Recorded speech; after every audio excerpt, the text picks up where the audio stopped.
The grandfather clock in my study struck 3:47 a.m. At 72, you learn something cruelly simple. Calls at this hour never carry good news. My phone vibrated on the desk. Blocked number. My hand trembled as I picked it up, caught between sleep and fear. Hello? Silence. Then breathing. Ragged. Shallow. Desperate. Dad. The word barely escaped the speaker, like it was afraid to exist. Dad, please, the voice whispered.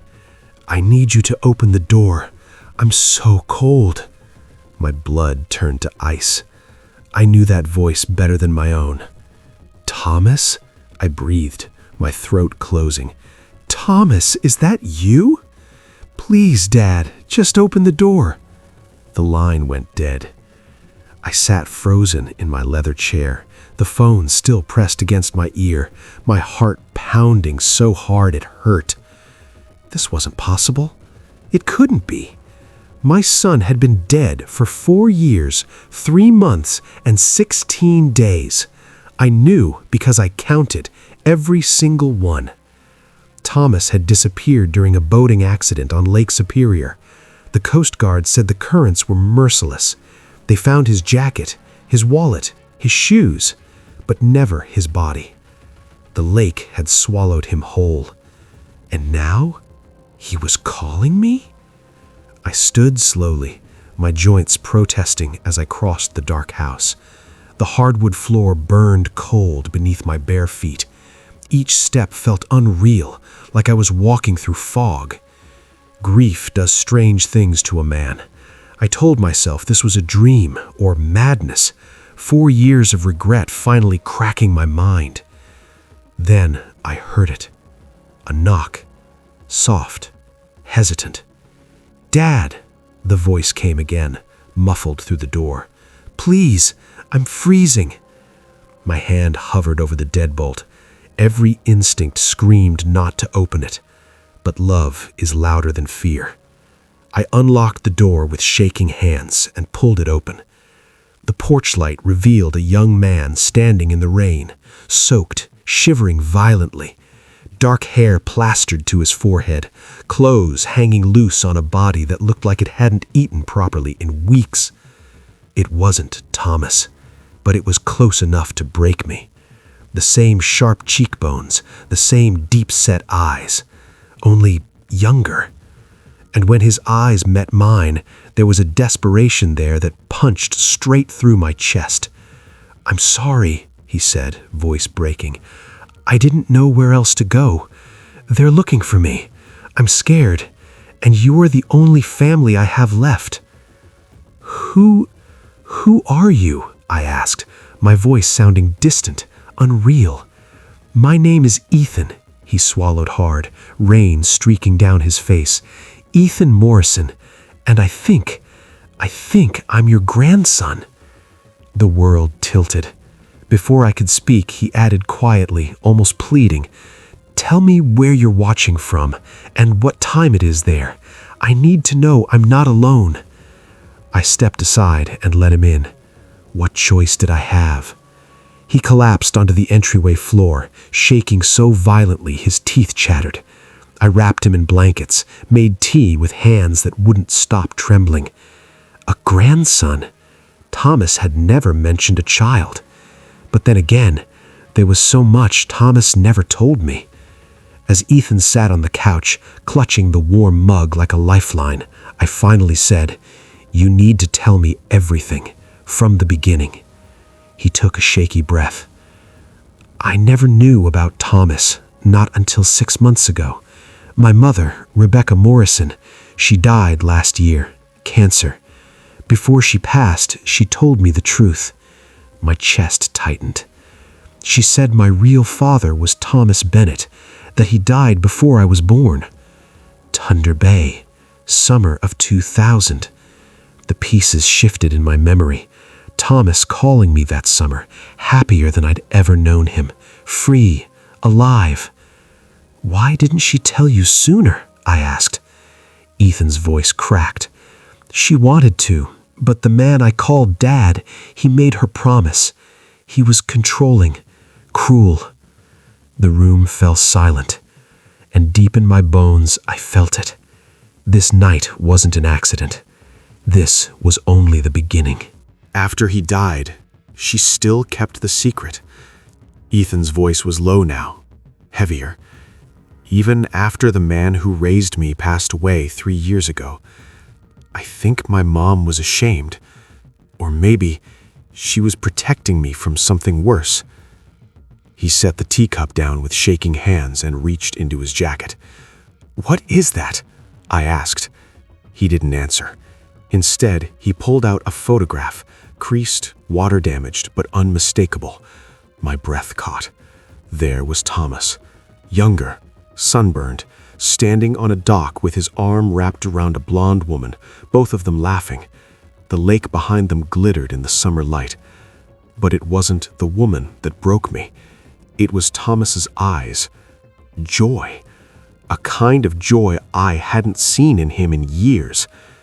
Mom kept it hidden under her bed, Ethan said softly, along with letters Thomas sent that summer. He cared about her. I know he did.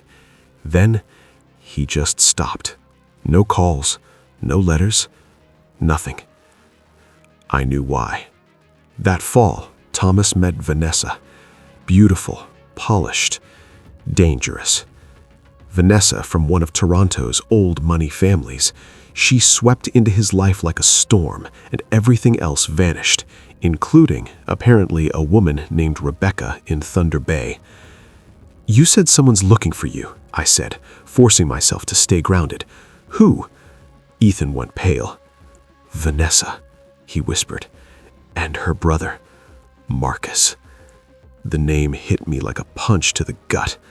Vanessa, Thomas's fiancée, the woman he was supposed to marry before he died. "I don't understand," I said slowly. Ethan swallowed. "After my mom died, I wanted answers. I started digging, reaching out to people who knew Thomas. That's how I found her. She lives in Toronto now, married, different last name." He clenched his fists. When I told her who I was, she acted shocked, but also curious. She invited me over, said she had some of Thomas's things. And everything felt wrong. His eyes flicked to the windows. She kept asking what my mom told me, what documents she left behind. Marcus was there too, and the way they looked at each other, it was like they were planning something without speaking. My stomach tightened. "I overheard them that night," Ethan said. "Vanessa said, if he finds out what really happened, everything falls apart." He looked straight at me. "And Marcus said, then we make sure he doesn't. We deal with him the same way we dealt with Thomas." The words poisoned the air. Deal with him the same way we dealt with Thomas. "What are you saying?" I asked, even though ice was already creeping through my veins. "I'm saying Thomas didn't die in an accident."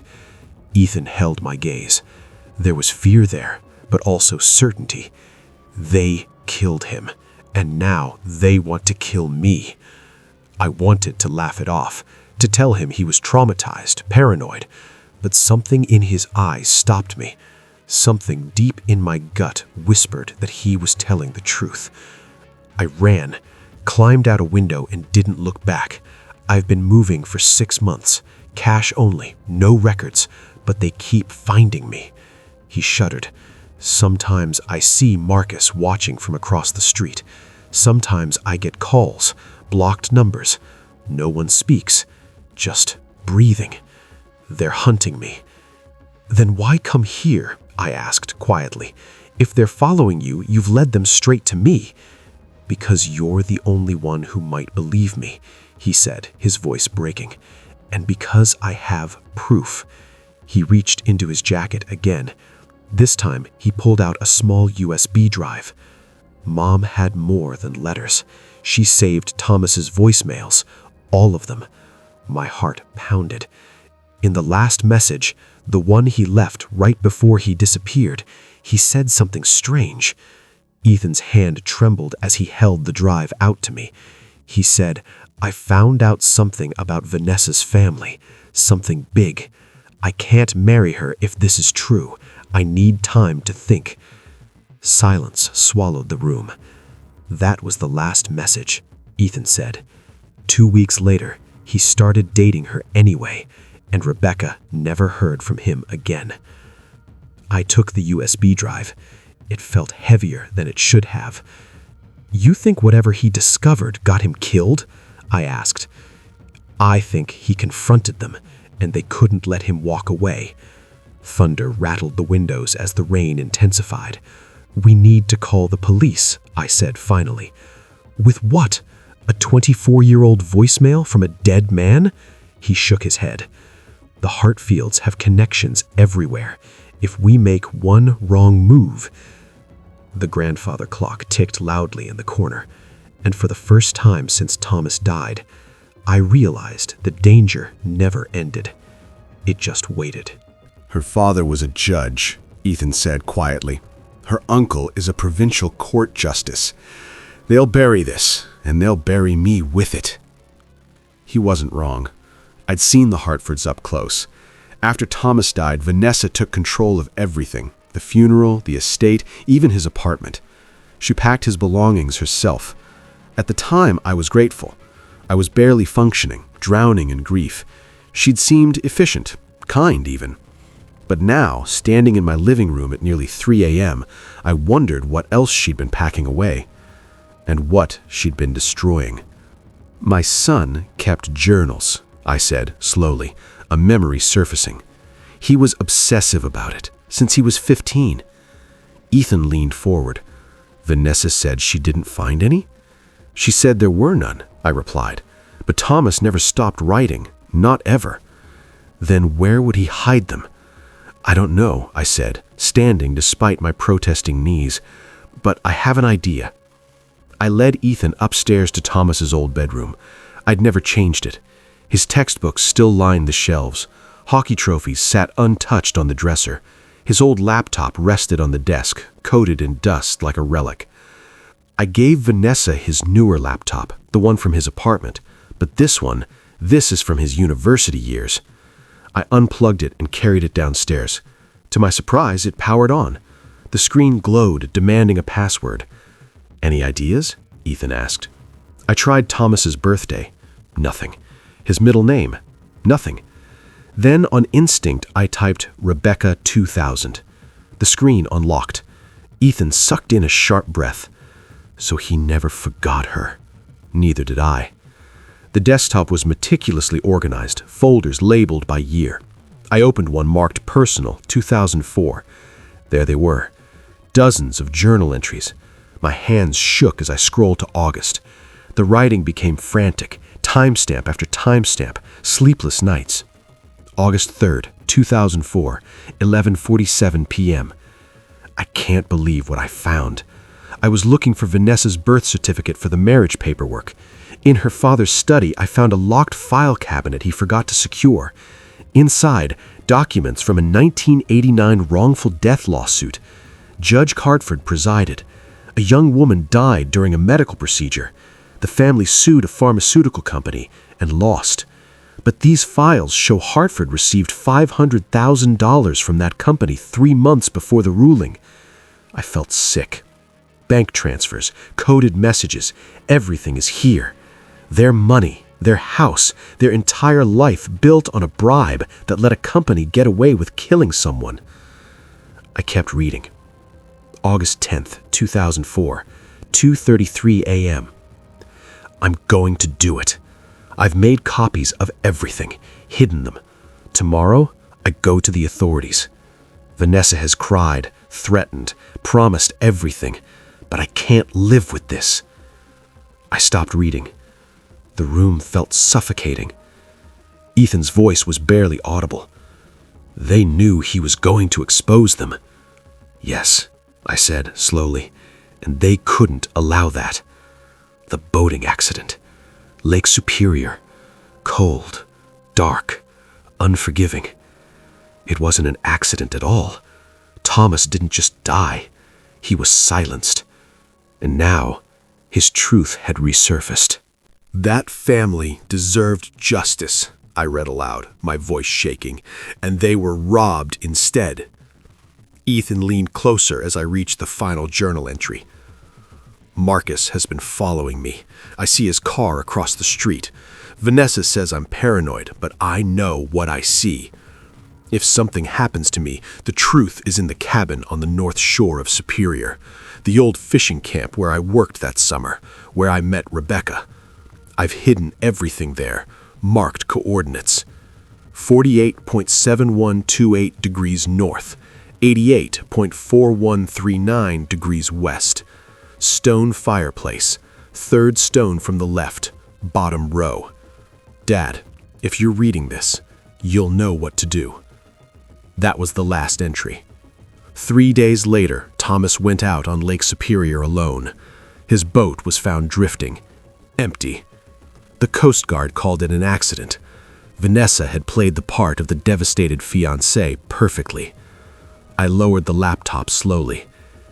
"They killed him," I whispered. Ethan nodded, his face pale. "And they've been free for 4 years. "What do we do?" he asked. I stood, something old and heavy shifting inside me, grief hardening into purpose. "We get the evidence," I said, "and we make them pay." The drive to Thunder Bay took 8 hours. We left before dawn, took back roads, avoided highways. Ethan kept watching the rear window, convinced we were being followed. I didn't blame him. The fishing camp was nearly gone now, reclaimed by forest and time. The main lodge had collapsed, but the small cabin still stood, crooked, barely breathing. The stone fireplace was intact. We counted carefully. Third stone, bottom row. I pulled it free. Behind it, a hollow space. Inside, wrapped in plastic, was a thick envelope. My hands trembled as I opened it. Bank records, trial transcripts, handwritten notes, evidence of tampering, bribes, cover-ups. Everything Thomas had found. "This is enough," Ethan whispered. "This proves everything." "Not everything," I said quietly. "This proves corruption, not murder." "Then what do we do?" I thought of 4 years without my son, of Vanessa's cold efficiency, her quick remarriage, how she slowly pushed me out of her life until I was just a grieving old man receiving polite Christmas cards. We make them confess. The plan was reckless, dangerous, but I was 72 years old, and my son had been murdered. I had nothing left to lose. First, we contacted a journalist, one known for destroying powerful people. I gave her copies of the evidence and told her everything. "Don't publish, not yet." Then I called Vanessa. "Mr. Bennett," she said warmly, "what a surprise. How are you?" "I need to see you. There's something about Thomas, something I found." A pause. "Of course," she said. "When?" "Tonight, at my house. Just you and Marcus." Another pause, longer this time. "Why Marcus?" "Because what I found concerns both of you." Silence. Then, calmly, "We'll be there at 8. They arrived exactly on time. Vanessa wore an expensive suit, flawless despite the hour. Marcus followed, dark jeans, leather jacket, eyes constantly scanning, predatory. "Thank you for coming," I said. "Please, sit." Vanessa sat gracefully. Marcus stayed standing, near the door.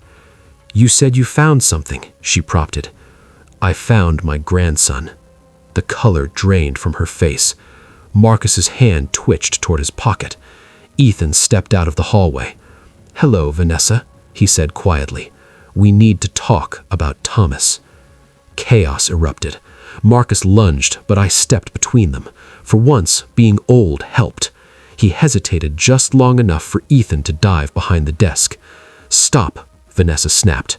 Marcus froze. She stood slowly, her composure cracking. "What do you want?" she demanded. "The truth," I said, about what really happened to my son. He died in an accident, she said, but her voice shook. I know what you told the world, but I also know what Thomas found. The bribe, the corruption, your father. Her face went white. You don't know what you're talking about, she whispered. Oh, I know exactly what I'm talking about. The hell he doesn't, Marcus growled. I told you we should have dealt with this years ago, should have destroyed every copy. Shut up, Marcus, Vanessa hissed. But it was too late.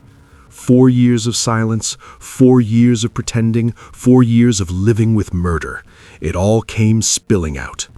Thomas wouldn't listen, Marcus snapped. He was going to ruin everything. Dad's reputation, the family name, all of it. For what? Some dead girl from 20 years ago? He laughed, bitter and empty. So yeah, I followed him out on the lake, made it look like an accident. He went overboard, and I made sure he stayed there. The room went dead silent. Vanessa's face drained of color as she realized what he'd done. You're recording this, she whispered, her eyes locking onto the phone hidden on the shelf. Yes, I said calmly, and it's backing up to the cloud. Copies are already with the press and the authorities. She lunged. Ethan was faster. He grabbed the phone and backed toward the door. Marcus moved to stop him. Then everything exploded. Marcus slammed Ethan against the wall. The phone hit the floor. I shouted, tried to intervene, but Marcus shoved me aside like I weighed nothing. I hit the ground hard, pain tearing through my hip. But Ethan was Thomas's son. He drove his knee up hard into Marcus's stomach. Marcus doubled over. Ethan ran. And then, sirens. Beautiful, impossible sirens. The journalist hadn't waited. She'd called the police the moment she knew we were confronting them. Officers flooded the house. Marcus didn't make it past the porch. Vanessa stood frozen, her perfect mask finally shattered. It wasn't supposed to be like this. Thomas was supposed to understand. He was supposed to choose me. He chose what was right. That's why you killed him. The trial lasted 18 months. The documents Thomas hid reopened the 1989 case. Judge Hartford's corruption was exposed. He died of a heart attack before sentencing. Marcus was convicted of first-degree murder, life without parole. Vanessa was convicted as an accessory and conspirator, 20 years. The family whose daughter died in 1989 finally received justice, decades late, but undeniable. Ethan moved into Thomas's old room. He started university in Toronto, law school. I want to fight for people who can't fight back, he told me, like my father tried to. Some nights we sit on the porch. I tell him about Thomas, not just how he died, but how he lived, the hockey trophy he slept with, the sailing accident he caused showing off, the Sunday phone calls even when we had nothing to say. Ethan never met his father, but through stories, through truth, through the life we're building, Thomas lives on. If there's a lesson in all of this, it's this. Trust your instincts when something feels wrong. Don't let grief blind you to injustice. Family isn't always blood, and blood isn't always family. And never give the guilty time to silence you. Justice doesn't expire. It waits. The rain has stopped now. Ethan is asleep upstairs in his father's room. And for the first time in 4 years, I can close my eyes without seeing my son disappear beneath dark water. Because now I know the truth. And the truth, painful as it is, has finally set us both free.